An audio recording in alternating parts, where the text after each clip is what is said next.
What's going on YouTube? Here with another workout. Today we have a grueling leg workout, so let's get right into it.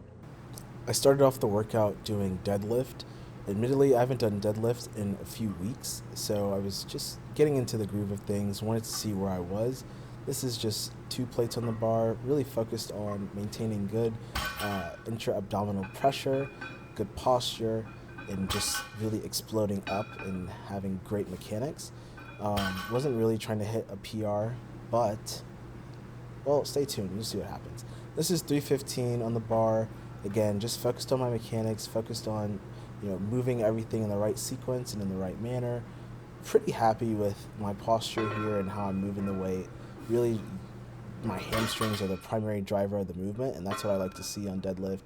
I do lift conventional, and I am of the thought that if you lift sumo, you are cheating. Just kidding, but not really, because I've never lifted sumo a day in my life, and probably never will. There's a reason that in strongman competitions you have to lift conventional. Anyway, this is a PR. This is my first time touching 395. I had no intention of hitting a PR, but I hit 395 for a single.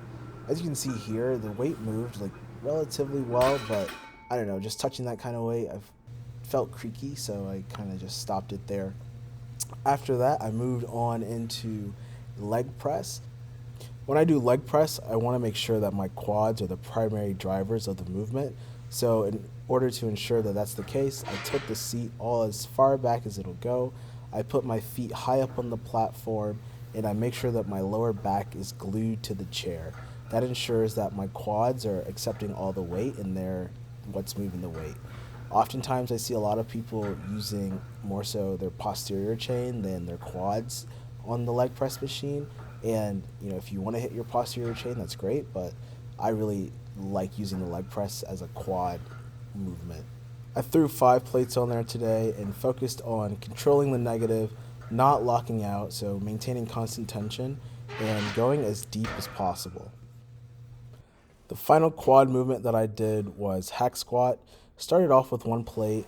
Uh, Recently, I've gotten pretty good at doing hack squat. I've been incorporating it into my leg days, and as a result, I've been seeing better depth, better strength with my knees, and better strength with my quads. So just overall, a very beneficial exercise for me, and I'm seeing a lot of movement and gains there. So very happy.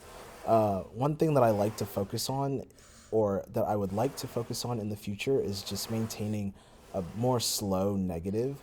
I feel like I kind of bounce a little bit on the hack squat or go a little too fast. So going forward, I just want to have a slower negative, maybe like 1.5 to 2 seconds, and then explode up, but maintaining constant tension on the quads and not locking out.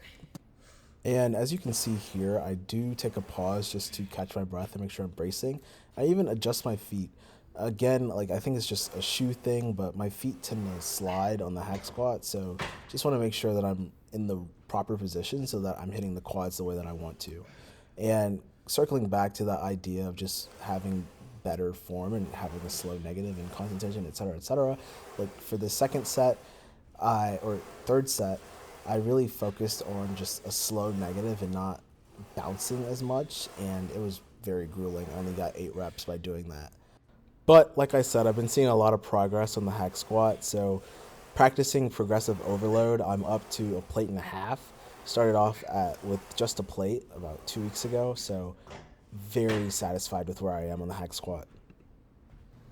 Wanted to throw in a little bit more hamstring volume, so I did a few sets on the lying hamstring curl machine.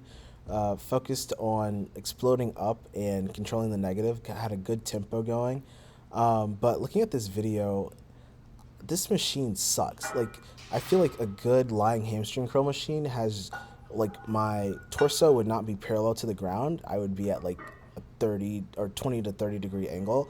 So I think in the future, just to feel a better stretch in my hamstrings, I'm gonna throw a pad on the pad and make the machine more useful. And finally, no leg day is complete without some calf raises. So I finished off with some standing calf raises. I only did 2 sets of this exercise because I felt that was enough. Again, just listening to my body, not really counting or focused on reps or sets too much.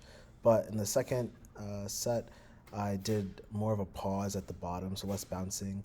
But that is going to wrap up this video. I hope you enjoyed and I hope that you learned something. I'll see you in the next one. Peace.